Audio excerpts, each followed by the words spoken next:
नमस्कार, आप expose live news देख रहे हैं और तस्वीरों में हम मौजूद हैं हरियाणा के हिसार के सिविल हॉस्पिटल की तस्वीरें आपको दिखा रहे हैं। एक व्यक्ति की आत्महत्या करने के बाद उसके परिजन यहां पर इकट्ठा हैं। कि एक ईश्वर नाम के एक व्यक्ति हैं जिन्होंने जहर खा लिया और जिनका दौरान इलाज मृत्यु हो गई है।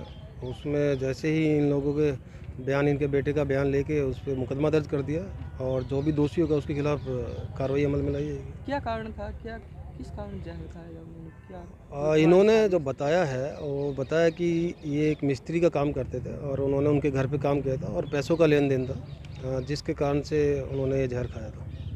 फिलहाल सर यहाँ पे ये जो लोग बैठे हैं इनकी क्या कुछ मांगे हैं, पुलिस से क्या कुछ मांग कर रहे हैं? इनकी कंडीशन, अब देखो पोस्टमार्टम जो पुलिस का कार्य होता है, जो सरकार के नियम जो होते हैं उस हिसाब से हम लोगों ने डेड बॉडी का पोस्टमार्टम करा दिया। ये लोग अभी कह रहे हैं कि अरेस्ट करेंगे, अरेस्ट करो पहले, उसके बाद ही ये डेड बॉडी लेंगे। तो मैं इनसे यही गुजारिश करूँगा कि भी जो हमारे जो संस्कार है, जो हिंदू रीति रिवाज हैं, उसके हिसाब से आप उनका संस्कार करें और जो पुलिस का काम है जल्दी से जल्दी जो भी दोषी होगा उसके खिलाफ सख्त कार्रवाई अमल में लाई जाएगी। ऐसे है जी, कल हमारे एक साथी ने सुसाइड कर लिया। उसने एक अपनी वॉइस रिकॉर्डिंग छोड़ दी भी मैं आत्महत्या कर रहा हूँ, मेरे दो मालिक पैसे नहीं दे रहे।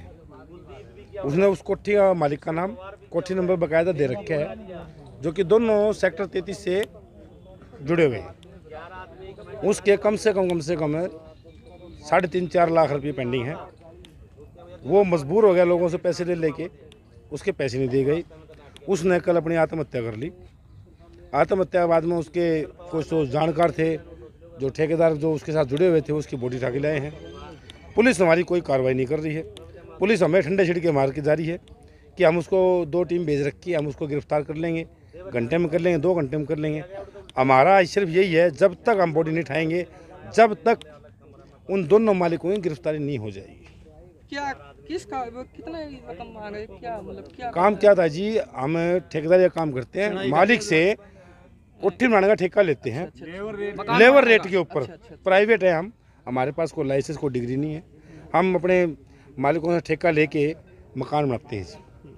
तो एक 257 नंबर कोठी है सेक्टर 33 में, एक 288 नंबर कोठी है, वो भी सेक्टर 33 में। ये दोनों मालिक एक जानकार है। एक मालिक की कोठी बन के तैयार है, जिसकी उड्डा नियम अनुसार कंप्लीशन भी हो चुकी है, वो उसमें रह रहे हैं, फिर भी वो पैसे इतने रोक के बैठे हैं, करीबन उसके 2 लाख के करीब है उसके पैसे। दूसरी कोठी में कुछ काम पेंडिंग है, वो किसी और से करवा रहे हैं, करीबन 1.5-2 लाख रुपये उस कोठी में रोक लिए गए हैं। दोनों उसको धमकी दे रहे हैं। जब भी जाते हैं, जाती सोच गाड़ियाँ काटी जाती है, क्योंकि वो एक SC बिरादरी से, हमारा जो ठेकेदार भाई है वो SC बिरादरी से है, उनको बदतमीजी से बोला जाता है। ठेकेदार का एक लड़का मिस्त्री भी है, उसके साथ हाथापाई भी करी है। उसका टेंशन में आके वो कुछ रोज़ पहले घर छोड़ के भी चला गया था। उसकी अपने अनाज मंडी चौकी में रिपोर्ट भी हुई थी, फिर भी प्रशासन कोई साथ नहीं दे रहा इस चीज़ का कि हम इसके पैसे दिलाएं या कुछ करें। कल उसने दुखी होके आत्महत्या कर ली। आज हम उसके रोज स्वरूप यहाँ इकट्ठे हो रहे हैं। जब तक दोनों मालिकों की गिरफ्तारी नहीं होगी, हम अपनी मित्र की या हमारे ठेकेदार भाई की लाश यहाँ से नहीं उठाएंगे। अगर पुलिस की बात करें तो क्या कुछ मंशा दिखाई देती है?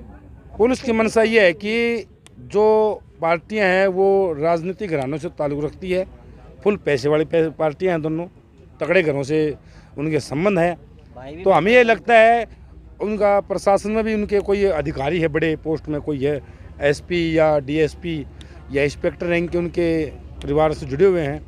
तो हमें ये नहीं लगता है कि पुलिस इतना तेज़ तरह कार्रवाई करेगी। धाराएँ दिखा दी भी, हम ये धारा लगा रहे हैं, जैसे 306 है, 506 है, 341 SC ST एक्ट भी लगाया है। इसके तहत तो गिरफ्तारी जल्द से जल्द होनी चाहिए जी। हमें मूर्ख बनाया जा रहा है कि हमें अपनी बॉडी का अंतिम संस्कार कर दे, बाद में जो होगा चला जाएगा मामला। DSP मौजूद थे, आपको क्या कुछ आश्वासन देकर? DSP दिखाया है, मैंने 2 टीम भेज रखी है। DSP साहब आए थे, वो कह रहे हमने 2 टीम भेज रखी है, अभी तक गिरफ्तारी नहीं है। जो कि कल रात को हमारा मुकदमा दर्ज हो गया था, धाराएं जोड़ दी गई थी, सारे बयानबाजी हो गई थी, गवाह भी तैयार हो गए थे, सब कुछ हो गया था। उसके बाद भी अभी तक पार्टियां खुली घूम रही है। जो कि सुबह किसी ठेकेदार भाई ने वहीं काम लग रहा है, उसने बताया है कि पार्टी अपने घर में ही है। जो देवेंद्र राणा है, वो अपने घर में ही था सुबह। अभी पुलिस प्रशासन के जो मुख्य अधिकारी है डीएसपी रैंक के, वो कह रहे हैं मैंने 2 टीम भेज रखी है, पर अभी तक गिरफ्तारी नहीं है जी। जब तक गिरफ्तारी नहीं होगी, जब तक हम अपनी लाश को यहाँ से नहीं उठाएंगे।